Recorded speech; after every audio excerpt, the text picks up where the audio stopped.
week. Those of you who were in this morning's long COVID virtual house, good for you. If you missed that and you still want to see it, let's see. Well, that's one link. I'm not sure that's a good link. Hold on, let me put the YouTube link. I'm trying to be really efficient these days. Sometimes it gets a little too efficient, and then I get lost between all these links and all these open windows. But this is the actual link to the YouTube that's already up there. It was pretty good. We had a pretty big show, folks from Hopkins, from, of course, our own CIM. We had Rebecca from GW Speech and Pathology and Rehab Program. We had Diva Nagula, who's a pretty well-known local integrative medicine doc. He's a long COVID survivor. He's writing a book on the topic. So if you're interested in long COVID, feel free. It's pretty low key. We had some questions at the end. So the other thing I wanted to share before Q&A. So the issue of rebound comes up all the time, right? Original idea of rebound was all about Paxlovid. Turned out that it's actually not correct. Turned out that Paxlovid does not necessarily cause rebound. Rebound is just a COVID type. So it turned out that up to 2% of all the patients with COVID will simply not have a linear recovery. They will get better and then they will get worse. I actually feel like with Omicron that number is higher than 2%. I've had several patients on the last, would say, 6 months have that. And it had nothing to do with Paxlovid. So some patients simply will continue to have a positive testing and continue to have symptoms a lot longer than you would expect. I don't think it's necessarily correlates with severity, but it's potentially correlates with long COVID. This article that I just posted in there, Scientific American, doesn't really talk about long COVID much, but we do see patients who have this rebound effect after, say, 7 days or whatnot. Their illness tends to last longer. So that's the updates that I have in just a couple of minutes, because I want to make sure Alison's topic is important, that she gets a lot of time today. You know the drill. Put the questions in the chat, otherwise unmute yourself. Last week, I think there was a good question that I couldn't answer, and I realized that I had forgot to research that. So if whoever asked that question is still here and wants to repeat that question, I'll promise I'll have more time next week. Dr. Frame and I will be in Chicago next week. Actually, believe it or not, I may have more time than at the conference than I have in my usual working week.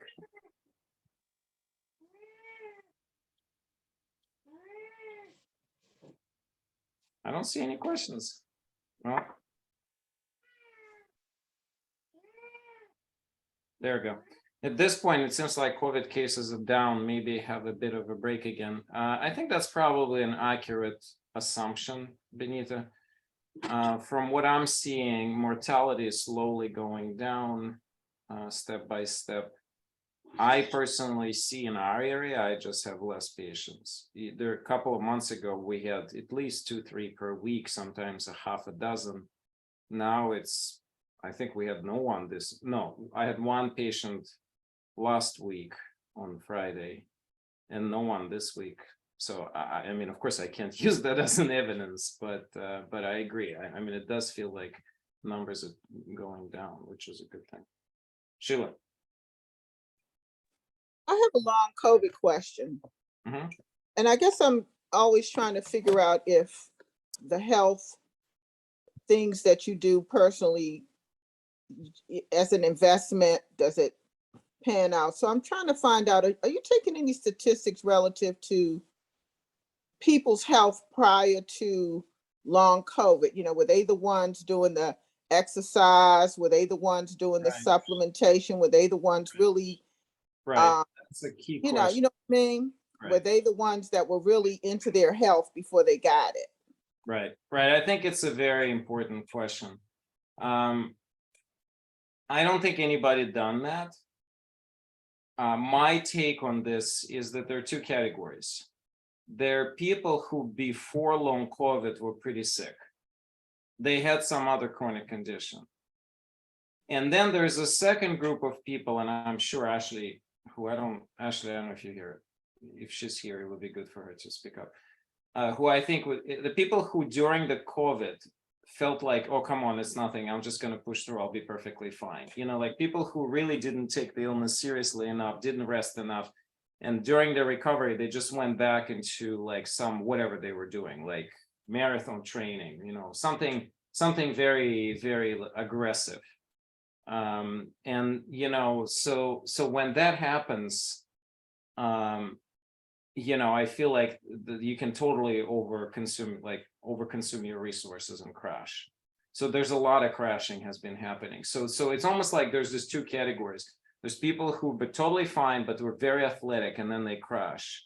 And then there's the people who've been chronically sick even before COVID, and sometimes they didn't actually have a lot of symptoms. They were just some lingering autoimmune or chronic inflammatory state, and they're just continuing with the COVID. This is a really good question. I think somebody probably will eventually come up with a good answers to these questions because they're really important. Thank you. Okay.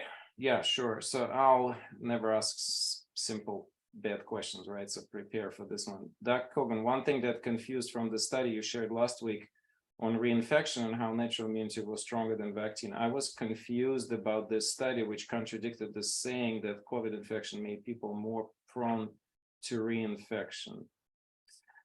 It's a timing. So the article you putting in Nature was published back in November, and they used the data from the original infection. They did not look much at Omicron. Most of their analysis was done on either ancestral strain, Delta or Alpha. And I think for those, the things have changed. Like, remember when I showed you the data? The Omicron data look just horrible. Basically, almost nothing worked. By 40 weeks, natural immunity was down to 40% protective. Moderna was almost zero. Pfizer, we didn't have the data to 40, but at 20 weeks, it was about the same as the natural immunity at 40 weeks.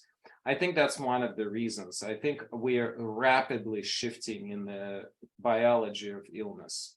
Omicron seems to be much more contagious and much more mild disease as compared to the ancestral Alpha and Delta. So some of these things, I think, basically relying on the biology change. So I don't think that my statements were incorrect, and I think what you're saying is not incorrect either. Both things correct. They're just looking at different point in illness. So that's a good point. Okay. As a follow-up question, how can those of us who already have POTS or other forms of dysautonomia distinguish? I don't think you can, Benita. This comes up every day in the practice. I don't think that you can separate what was triggered by COVID and what was there pre-COVID. We don't have any tools. We don't know how to do that. In fact, during the long COVID, open house, we had a patient who messaged me privately and said something along the lines of, look, I don't even know if I had it. I mean, I know I had COVID because I tested positive, but I had a lot of symptoms that were autonomic instability before the COVID. Seemingly I'm doing worse, which component, there's no way for me to be not even approximately correct. I think we just treat, we can't try to isolate it. You know, from perspective of care, it doesn't matter. The treatment is going to be the same, whether your POTS is due to the EDS, Ehlers-Danlos syndrome, hyperflexibility, or something completely unrelated, or the COVID. Chances are we're going to be managing it identically. And so we can have an academic excellence exercise of trying to figure out left and right, but I don't think it's worth it. All right, let me take one last question, and then we'll stop at that because I think I'm already a couple of minutes over my time. Is it recommended to get annual COVID vaccinations? Okay, so Christy, I don't know if you were present for the talk last week. So I think annual vaccinations for high risk is absolutely yes. Annual vaccinations for low risk, so people under 65 with no pre-existing conditions, things gotten very murky. It may be that the original series is enough, especially if you had a natural infection, say, a year after. There's no good answer, unfortunately. I probably would say get one bivalent booster, maybe, but beyond that, I'm going to wait for more data. I can't tell you everybody should be vaccinating continuously left and right. Yes, there seems like potentially vaccinations prevent long COVID to some degree, but that's only true for non-Omicron variants. For Omicron variants, we don't have any good data. And why would you vaccinate yourself against strain that's no longer exists? So I wish I'd give you a better answer, but I can't. But I'm giving you an honest answer that I can deduct from the literature myself. And it's in some ways in alignment with CDC. That's how I feel. CDC is starting to say the same thing. Do not necessarily vaccinate left and right healthy young people. If they had original vaccines and one booster or even no boosters, that may be sufficient. Just make sure they had some immunity. So everybody should have some immunity, whether there was an original disease or if you've never had disease, you should at least get the original series. So 2 shots. With that, I'll see you guys all answer other your questions next week. And Alison, thanks so much for being here. I'm sure you're going to tell us all about the brain health, and I think we can mention about the upcoming study without giving details or anything. So if you want to share that I think. Okay, perfect. I'll touch on that at the end. How much time do I have? You have 15 minutes. Easy 20 minutes, even yeah, 20 minutes for sure. 20 minutes. I don't need more than 25 minutes for sure. So 20, if you want to take 25 minutes, that's fine. Okay. All right. Let me share my screen. 1 second.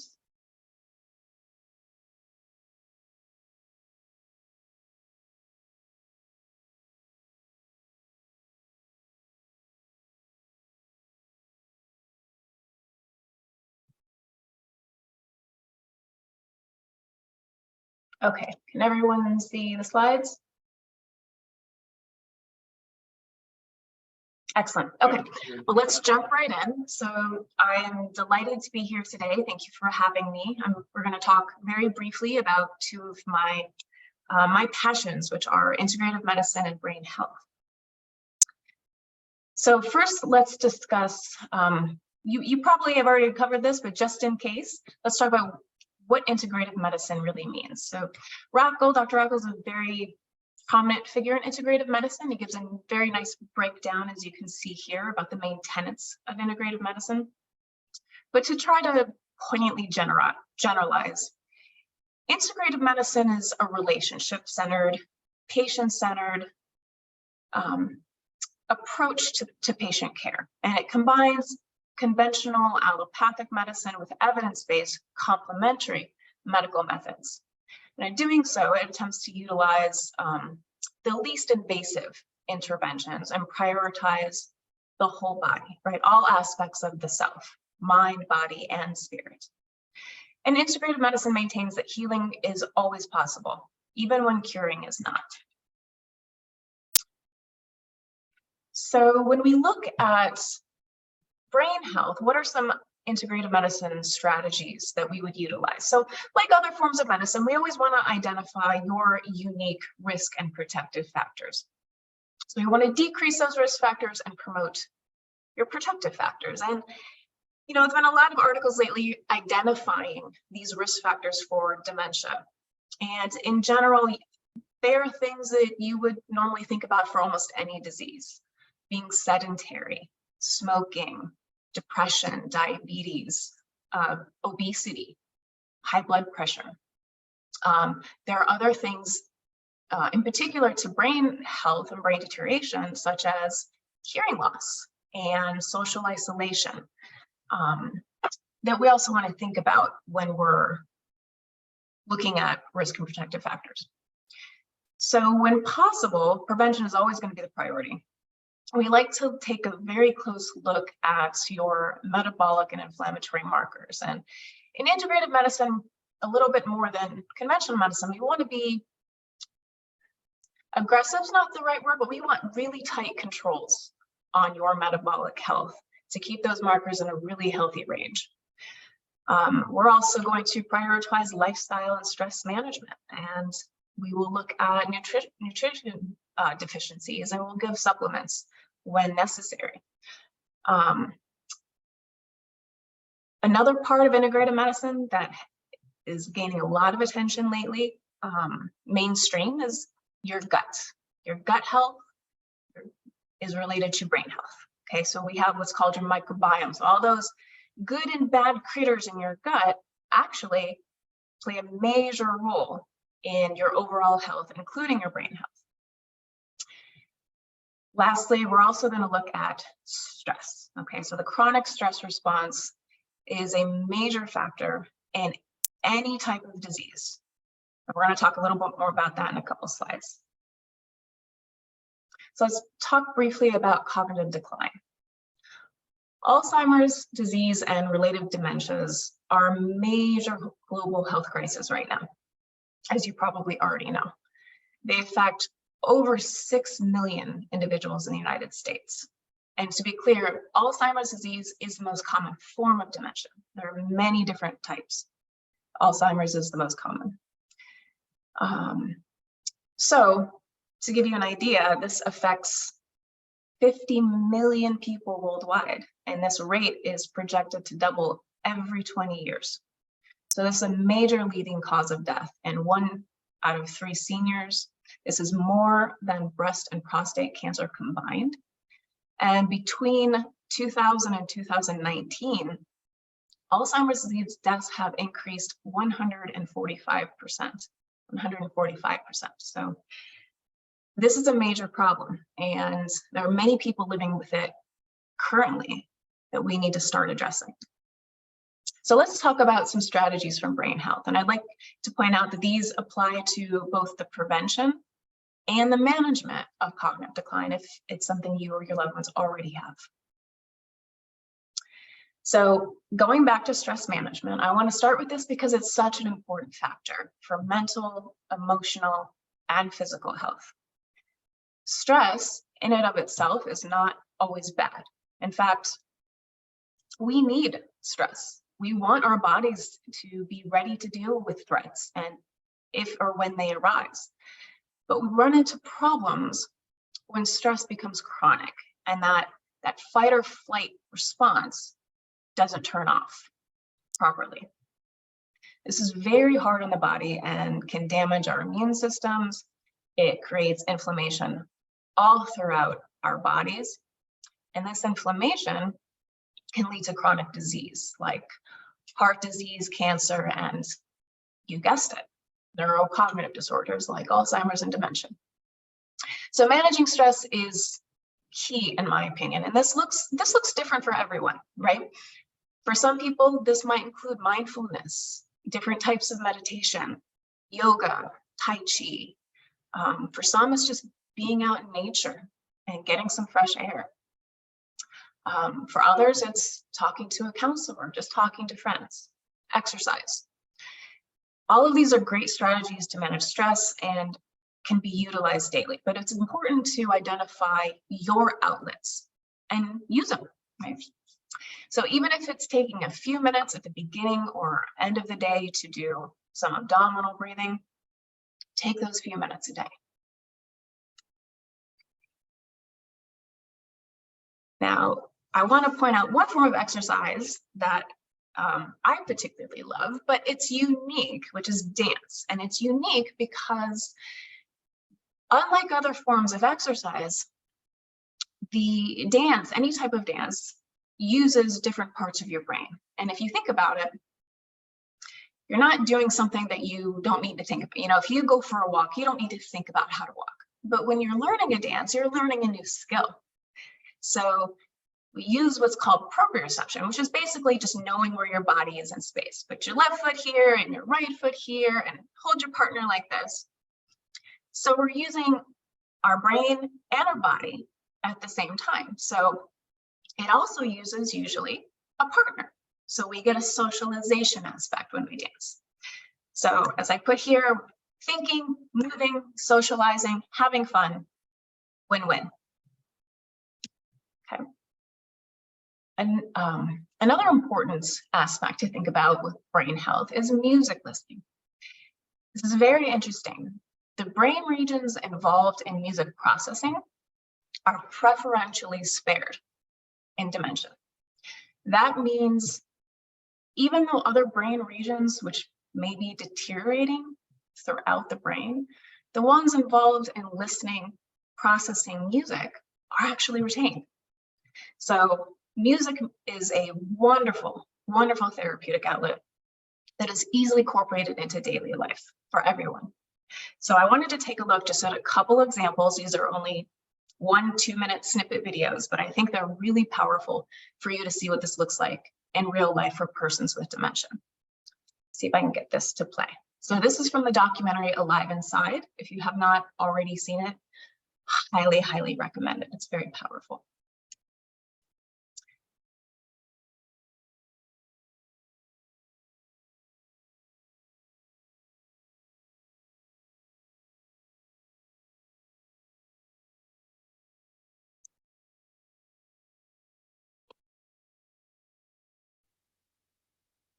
There we go.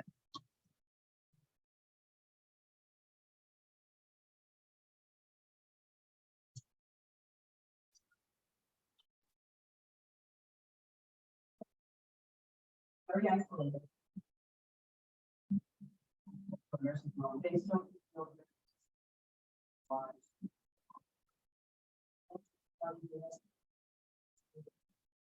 Alison, the sound is very weird. I don't know if you can increase the volume, or I'm not sure. I do not know. Let me play with that.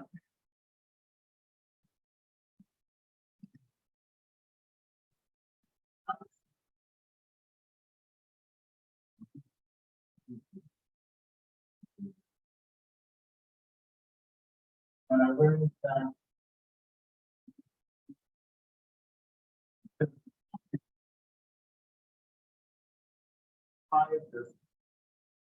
what difference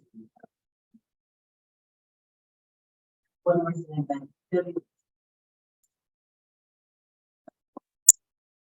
was amazing.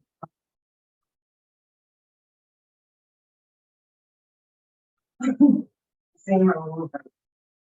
Let's take it for 1 second. I think you have some questions. Okay.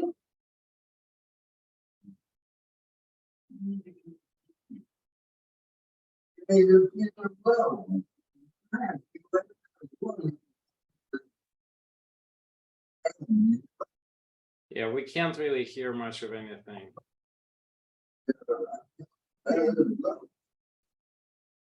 I'm sorry about that, guys. Well, Do you wanna, how about put a link in a chat, oh, okay. and at least anybody will be able to look at it after. I will do that. Okay, let me try this next one. Suffice it to say, these were residents of a nursing home who were very unresponsive, didn't really communicate with anyone, kind of just sat lifeless in chairs. And then when they put the music on them, the iPod music, they came alive. And it was extraordinarily powerful. And I don't know if you guys saw this. Lady Gaga and Tony Bennett. As you know, Tony Bennett has Alzheimer's disease, and at the very last, I guess it was his final performance, he came alive and didn't miss a beat. And I may see if I can play this. It's only about 60 seconds, but let me know if it works. What Tony said.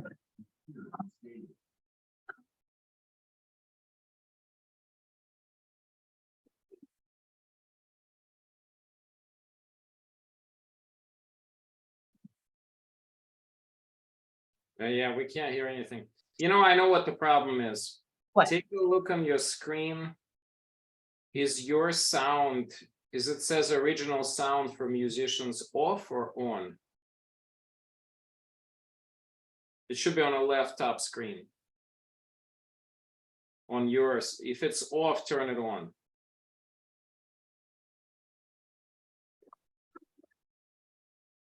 You may need to go into this, like, you know, next to the mute. Mhm.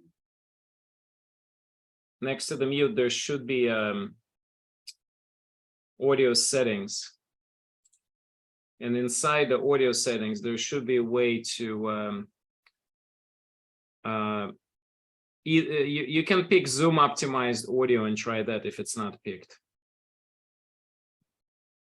And if that doesn't work, then I don't know how to help this.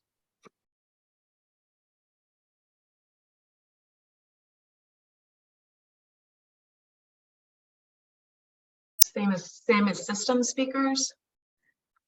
No, it's inside the audio settings. Inside settings. Okay, and then what? See what you see there. Audio profile. What is picked there? Do you know? Does it say what? Like, if you have original sound for musicians, unclick that. Click on the Zoom optimized audio. Yeah, it's clicked. Okay, try the other one. Original sound. And let's try if that did anything. Probably not, but it's worth a try. Okay, let's try that. And if that doesn't work, let's just move on. Yep, we'll skip it. Let's see.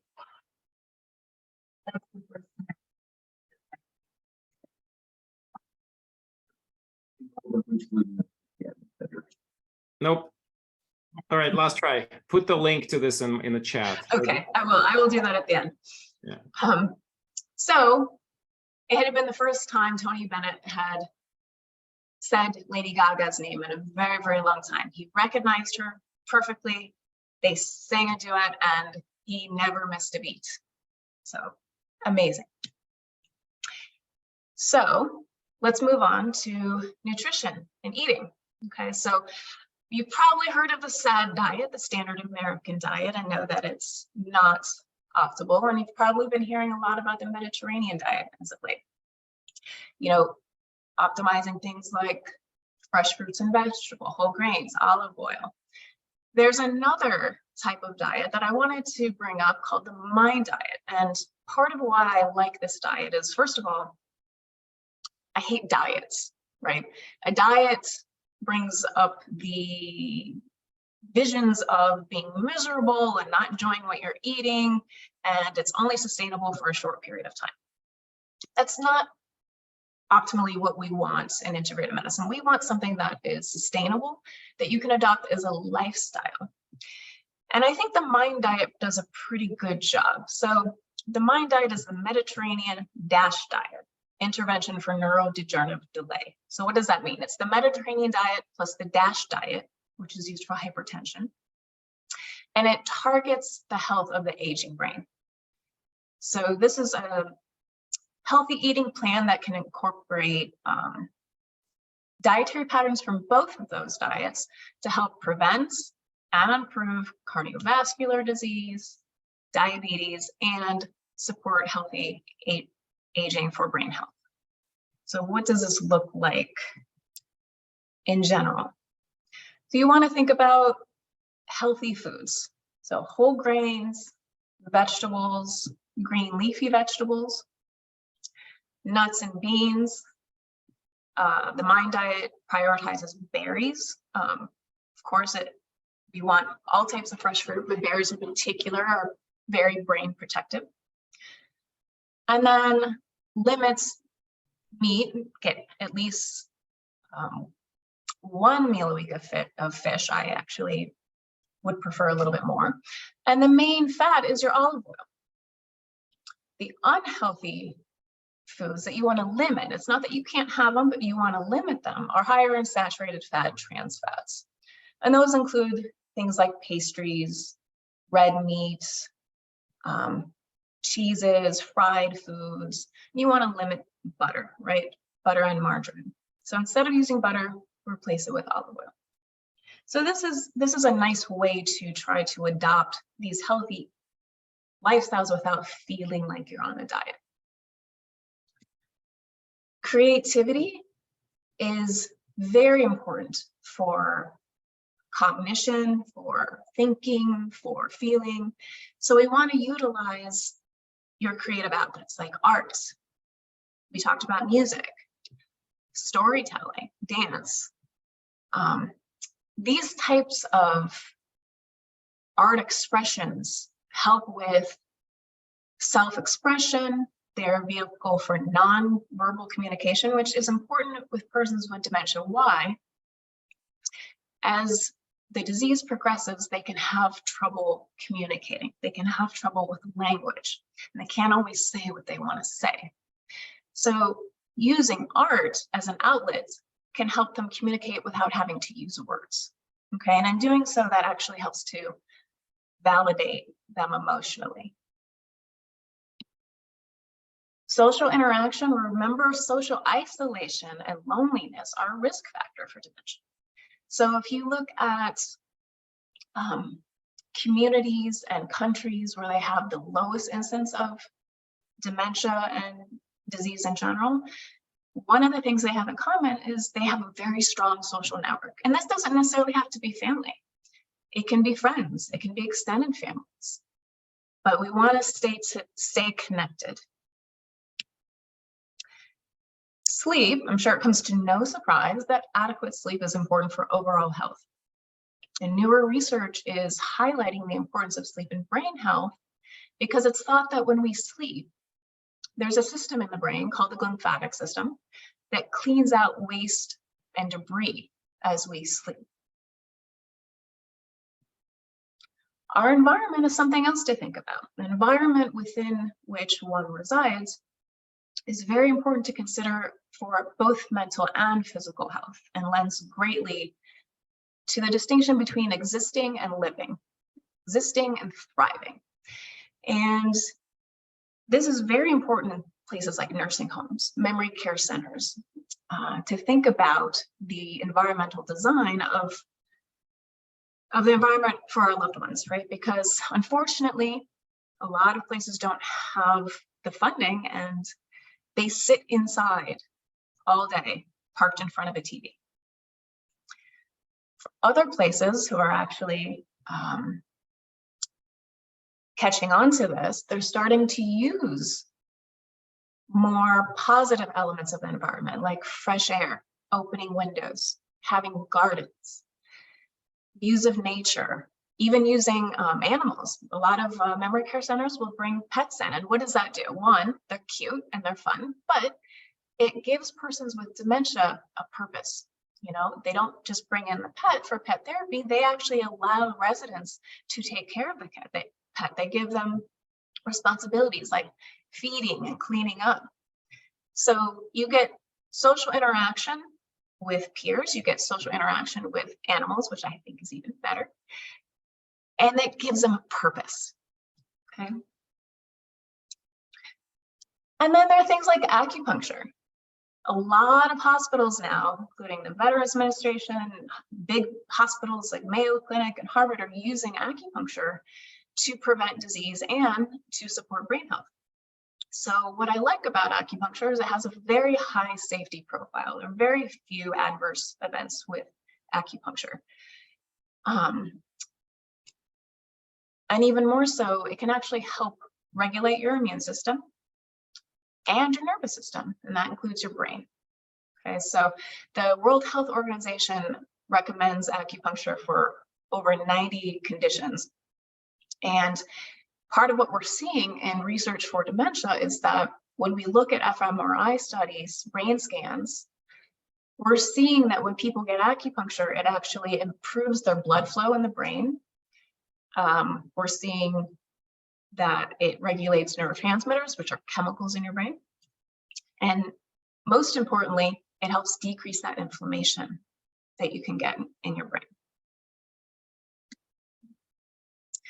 So to summarize, I know we're short on time, so I want to make this quick, but to summarize, we are more than the sum of our parts. And that includes our brain. We have a bi-directional relationship between our brain and our body and our emotions that we cannot separate. So why would we? So we want to use some or all of these strategies to prioritize wellness, And wellness is not just an absence of disease. It is wellness. It is being able to thrive. And persons with dementia can still thrive. And it's actually less discussed about how persons with dementia can create new memories and they can have meaningful relationships and interactions. And that's all part of what is called personhood, which is recognizing persons with dementia and their standing and their dignity. And I think using these wellness approaches and integrative medicine approaches are pretty powerful to not only prevent cognitive decline, but use for those who are already suffering. Okay. So this was a whirlwind, and I will put those links in the chat, but I wanted to say thank you. And those are my babies, because I don't have them in the room with me right now. And I will stop sharing and see if there are any questions. Alison, there's one question about resources. Yep. What are the books and resources for the Mind diet? Let me get some. Let me put a couple links in the chat for you. I answered the genetics question. I think it's a big question. It's hard to answer it easily, but I put a couple of ideas there. Okay, optimum schedule for acupuncture for people already diagnosed with dementia versus a preventative measure. Okay, so in general, when a person comes to see me for acupuncture, first we have to take a look at what are other diseases they might have right now, or potential diseases. If you're just maintaining health, if you don't have any issues, usually once a month is a pretty good maintenance schedule. If you're trying to fix a problem, and there are a myriad, I typically see patients once or twice a week until their symptoms resolve, and then decrease the frequency thereafter. So they might come twice a week, then they'll come once a week, and then they'll come once a month, just for maintenance. For persons who are diagnosed with dementia, it kind of depends on their stage. There might be issues with going into the nursing homes to treat them, but in general, I would still do once or twice a week, in my opinion. Sheila has a question. I see the hand up. Go for it, Sheila. I wanted to know, are there any tests you can take, like you take the mammogram, you take the colonoscopy, you take all these things to try to prevent and see anything that may be coming. But for the brain, from what I'm reading, almost by the time you get the brain issues, some of that is already set in. Is there any way you can know prior to before things set in that you have something, or everything's good, or something may be coming on the horizon? Do you know of any tests like that? Yeah, so your primary care provider can administer very simple tests that don't take too long, like the BoCA. A lot of them use what's called the MMSE. I'll put these in the chat. There's a newer one called BoCA, which you can do online, in fact, and that's Misha's expertise. So I think if you're concerned, it's a really good idea to get a full assessment from your primary care provider or a neurologist. But I want to caution you on, see, there's a fine line between being worried about your destiny and that kind of worry creating stress and inflammation that we just talked about. For example, a lot of people ask about getting genetic testing. I always think knowing is very good, but you have to make sure you're not going to ruminate on it constantly. Does that make sense? For a lot of people, they believe genes are their fate, and no matter what, that's actually not true. Our genes are not our fate. Lifestyle actually is extraordinarily important, even more sometimes. But a good screening tool is that online test called the BoCA.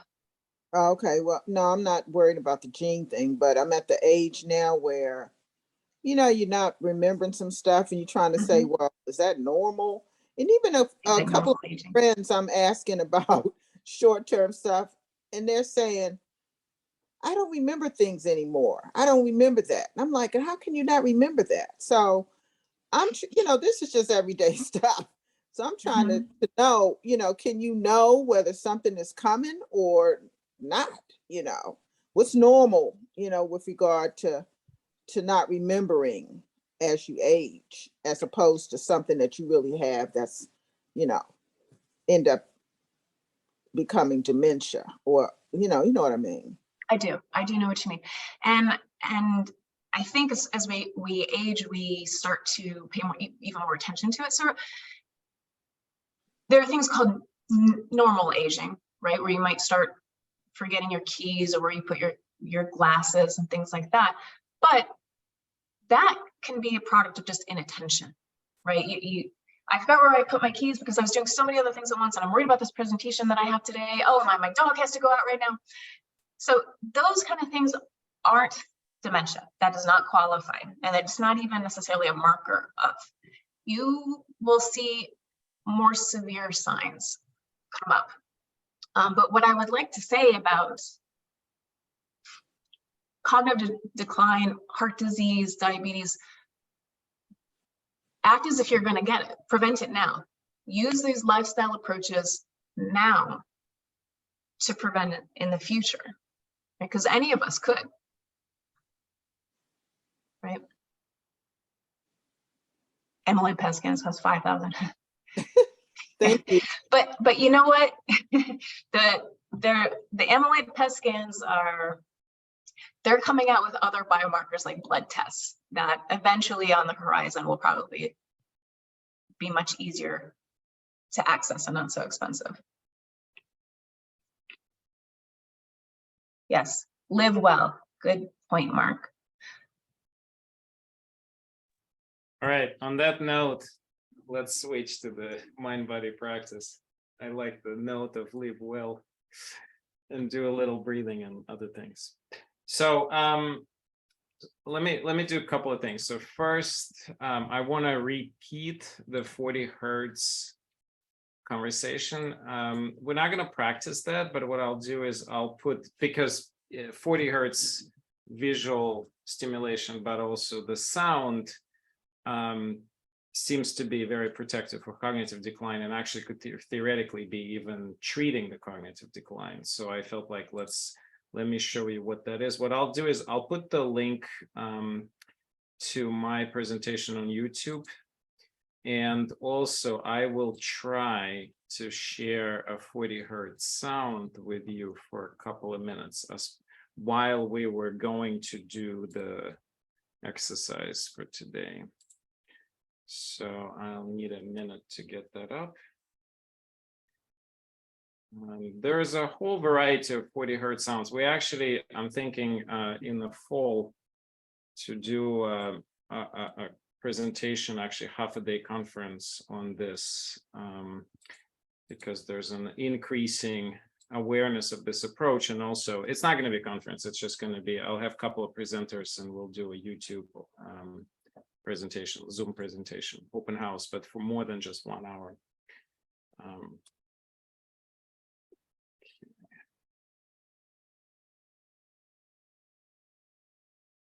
Kind of slow here. So do you guys see that I'm slowing down?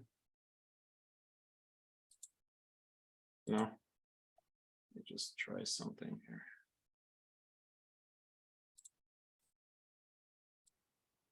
Okay, that should speed me up a little, I think.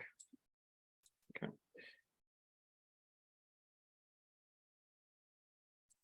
Right, so.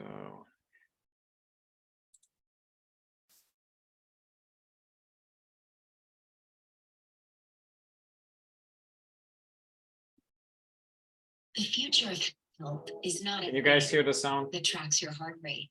Or are we having the same problem? That gives you the most. Can you hear the sound? We can hear it. We hear, yes. Okay, so I'll crank it up. So we're going to be doing practice while the sound is going to be going on. So it's a kind of a general humming. They recommend using it with headphones or a speaker. You don't have to, you can use it. The principle is that this particular brain wave, the 40 hertz, stimulates neuroregenerative potential. So what we're gonna do is, if you guys have glasses, take them off because they're gonna interfere with this. So what we're gonna do 2 exercises. The first one is called alternative breathing. If you were there yesterday for the long COVID class that I was involved in, it's the same practice, but we're gonna do it a little bit longer, just because we have more time. So take your hands like this, put one hand inside the other. I tend to put the right inside the left.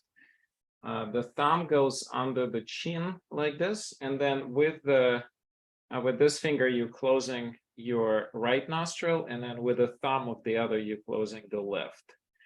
And the initial breath, we're starting with the left nostril, so inhale on the left like this. Close the left nostril, open the right, and exhale on the right. Close the right, open left, inhale on the left. Close your eyes. We'll do 5 times. Exhale on the right. Close the right, inhale on the left. Continue with your own pace. Exhale on the right. There is a little pause between the left and the right on top of an inhale.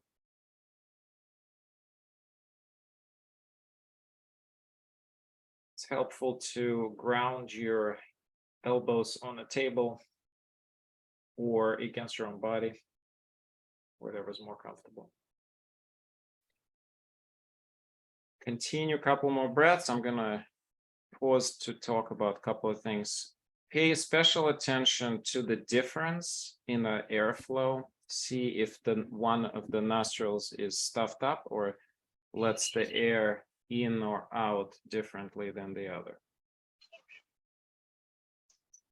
Okay, so now we're about 5 times, so we're gonna switch. So now we're gonna close the left, open the right, inhale on the right, close the right, exhale on the left. And if you're not muted, if you don't mind, mute yourself.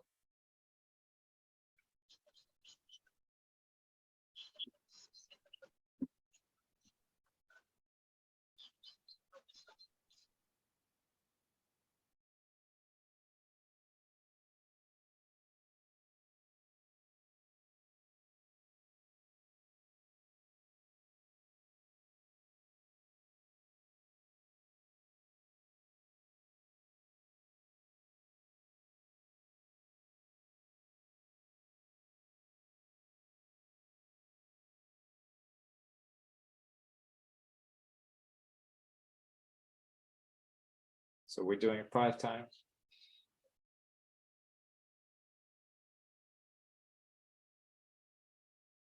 If you're done, just wait and breathe normally.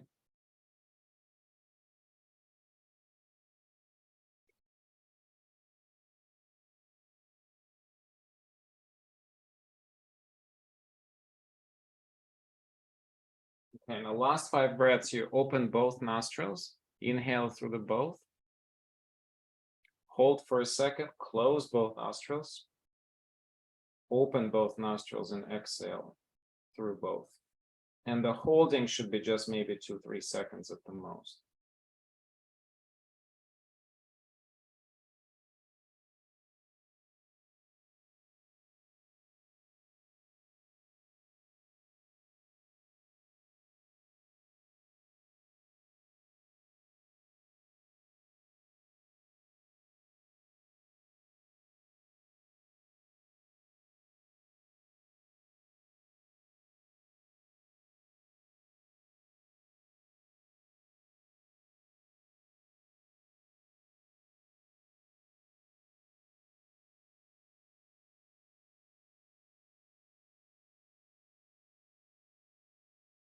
Okay, if you finished 5 times, sit comfortably and wait for others.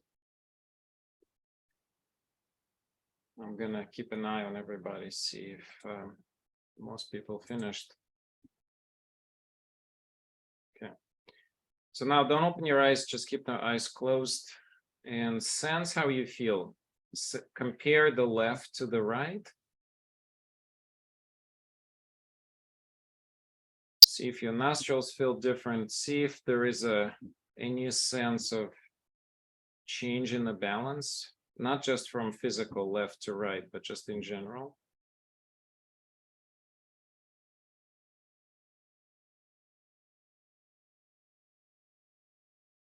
So this is the alternate nostril breathing. It's a very profound, very powerful technique.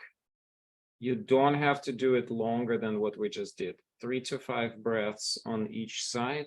If you're doing a lot of yoga and if you've done practice like this, I see some people yawning. That's very good. So that's often what happens when you start balancing the autonomic nervous system quickly. You start feeling way more parasympathetic flow than sympathetic, because we're generally more in a sympathetic overflow, more relaxed. So if you've done other types of alternate nostril breathing, doesn't mean that this one is any better or worse. It's just there's a variety of different methods. This is the method that I've learned. So questions about this approach, and then I have one more to show you.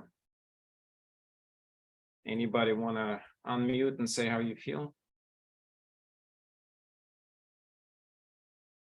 Anybody perceived any difference or any shift? Well, I felt a different stuffing was my nose So- gets stuffed in different. Yeah, that's parts. actually that could be important. If you're gonna start doing this regularly and you continuously feel that one side stuffed up, well, you can talk to me directly, Salome. But you also can keep an eye on how the different changes. Chances are, if you actually have a transient stuffed up, when you're gonna start practicing, it's gonna balance itself more. It's partially used for opening the airways better, this technique, even though you're not forcefully doing this. You're doing this more on an energetic level. It tends to work for that. No, when I was like breathing out with the left was stuffed. When I was breathing out with the right got stuffed. So I don't know. Keep doing this practice. That simply means when you were doing practice, your energy were changing. That means that this may be a really important practice for you. It's a very simple technique, but yet if you look at every traditional deep yogic tradition, they all have something like this. Maybe not exactly this, but something similar. The alternative nostril breathing is a very old balancing technique for autonomic nervous system. Thank you. Sure. We have a minute if anybody else want to say anything else. I noticed that I felt calmer using your method than the alternate nostril breathing that I've been doing, and it happened quicker. So thank you. Well, don't forget we're in a group. Even though we're not together, sometimes that power, even through the screen, tend to enhance the way your practice is going. So don't, it may just be your practice is just as powerful. You're simply doing this one in a group. So, all right, the next technique is a bit more complicated. You may not get it right, don't worry about it. So this is a technique of isolation of senses. I will ask everybody to sit for this. You should not be standing. You can lay down if you want, but it's easier to do sitting. Don't want to stand up for this in case you start feeling a little dizzy. So this one is a bit different. So each finger is going to apply to a particular orifice, right? There's not that many orifices here, but there are some. So your thumb's going to close your ears. This finger is going to close the eyes, the top. The next is going to close the nose, and the last two, or the one, whatever works for you, depending on sizes of your finger, is going to close the mouth. Listen first before you start doing this. So then you're doing this only 3 times. So this is also pretty short practice. So you're going to close all orifices one at a time like this. Then you're going to open the nose. You're going to inhale all the way in. And then you're going to close everything. And you're going to draw your eyes upwards. and you're going to hold your breath for about 30 seconds. So this is the technique of sensory deprivation with the concentration internally. Okay, do it 3 times. Pay attention to how you feel. I will do it with you on my own pace. Again, right hands close the ears and over the thumbs, then the eyes, then the nose, then the mouth. Inhale through the nose. Turn eyes internally upwards, hold breath.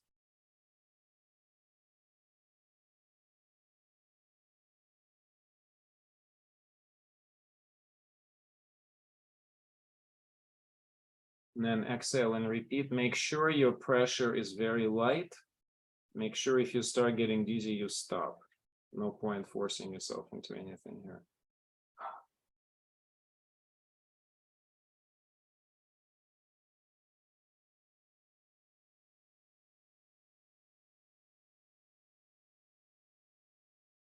Especially make sure you don't press on your eyes hard.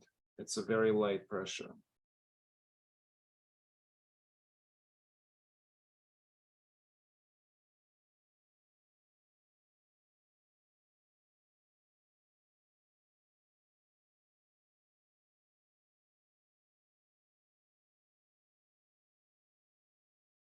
Do this technique only 3 times each time, 3 breaths. If you like this, if you're comfortable with this, you could try to grow the length of your hold, but very slowly, very gently. If you start getting dizzy, stop immediately, okay?